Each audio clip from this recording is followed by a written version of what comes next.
हज़रत इमाम आज़म अबू हनीफ़ा सरकार के मुताल्लिक़ लिखा गया है, आप सरकार जहाँ पर कलाम इलाही का विर्द ज़्यादा किया करते थे और जिस जगह पर आपने तिलावत कलाम इलाही को किया, उसी जगह आपका विसाल बाकमाल हुआ। कितना खुश नसीब हैं जो खुदा के कलाम से जुड़ गए, जो दीन इस्लाम के साथ जुड़ गए, उनका ताल्लुक़ इतना मजबूत हुआ और उनकी यारी कलाम इलाही से हुई। तो फिर वफ़ादारी भी सुनिए और दीन इस्लाम की महब्बत को सुनिए, समात कीजिए।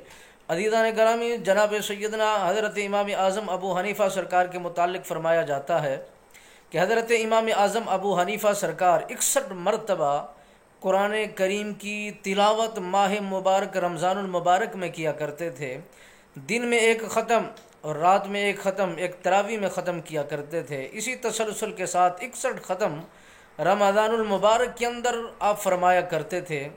और फ़ुक़हा ने लिखा है, वो फरमाते हैं कि जनाब हज़रत इमाम आज़म अबू हनीफ़ा सरकार के मुताल्लिक़ फ़रमाया गया है कि जिस जगह आपकी रूह मुबारक बारगाह खुदावंदी में जा पहुँची, जहाँ जिस जगह पर आपकी रूह निकाली गई और जिस्म से रूह रवां दवा हुई, उसी जगह पर आप सरकार ने 70,000 मरतबा कलाम इलाही के ख़त्मात किए।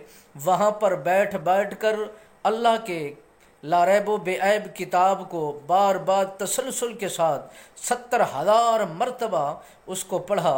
जो बंदा कलाम इलाही के साथ जुड़ जाए और इतना तिलावत करे, यार उसका मर्तबा भी तो कितना बुलंद होता है। और ये कलाम इलाही अपना फैज़ किस अंदाज़ में देता है।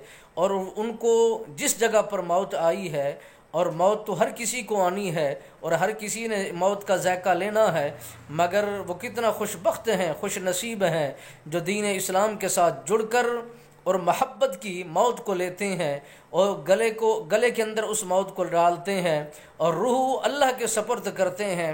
अल्लाह की अमानत अल्लाह के हवाले कर दी जाती है।